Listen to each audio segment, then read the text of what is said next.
بسم الله الرحمن الرحيم كلنتي وعنا وناكسنا خيارته هودي قد داون يساي كسو دوادا ورarkii caalamka ku wadi ugu dambeeyay wadahadahana kale ka daawataan page-kan muqaalwareedka intuu soconaya eebaweyne idmo macluumaadka aad ku maqli doontaan waxa kamid ah xiisada ka soo cusmanaatay bariga dhexe ee u dhaxaysa Mareykanka iyo Israa'iil oo isku dhinaca iyo Iran oo kaligeeda iyo saaxiibadeeda ay taageerto intaan ku soo gudbin qodobkaas oo faahfaahsan fadlan maqaalka leega saar oo share garay waa bisha 6 ee June 2026 aynu ku bilownay saaxiibayaasha maqaalka hordhiisa ku maqlaydeen xiisad ayaa ka soo cusmanaatay bariga dhexe iyadoo heshiis la gaaray haddaba heshiiska ayaa jibiyay macluumaadka ay ku ogaan doontaa fadlan maqaalka leega saar oo iska share garay Mareykanku wuxuu sheegay inuu helay laba diyaarad oo lamaana ah kadib markii Iran ay sheegtay in ay duqeyn ka geysatay goobaha ciidamada Mareykanka ay uga sugan yihiin bariga dhexe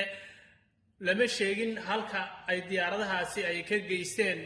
duqeynta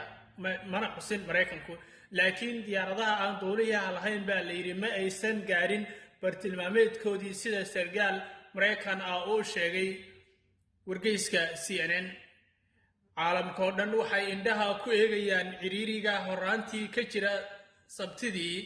marinka Hormuz dhanka kale mas'uuliyiinta badda waxay sheegeen in booyad mareysay marinka Hormuz lagu dhuftay madfac aan la aqoonsan halka uu ka yimid jimcihii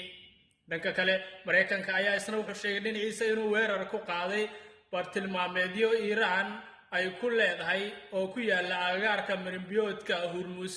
waxaad u moodaa in heshiiskii uu jabay oo midka kale uu ficil ku sameeyay ficil la mid ah oo sameynayo marinbiyoodkan ayaa imika wuxuu muuqdaa mid dagaal hor leh imika sii dhalinaya kaasi oo jawaab u ahaa baa la yiri weerar markab xamuul ah oo marayay marinka Hormuz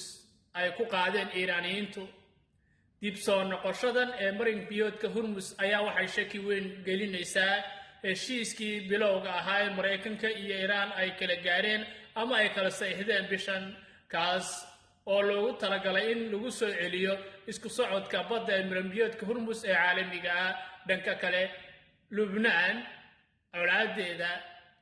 militariga dalkaasi Yahuudda Israa'iil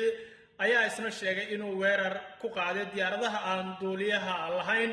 koonfurta Lubnaan sabtiga maanta maalin kadib markii la ogaaday qaar ka mid ah ciidamada Mareykanka in laga saarayo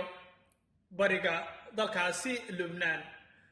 duqeyntan ayaa muujinaysa sida ay u jilicsan tahay xabad joojintii lagu doonayay in lagu soo gabigabeeyay gabi ahaanba ama lagu soo afjaro colaadda dagaalka ee bariga dhexe ee u dhaxayda Mareykanka iyo Israa'iil oo isku daaban iyo Iran iyo kooxaha ay taageerto oo dhinaca dhanka kale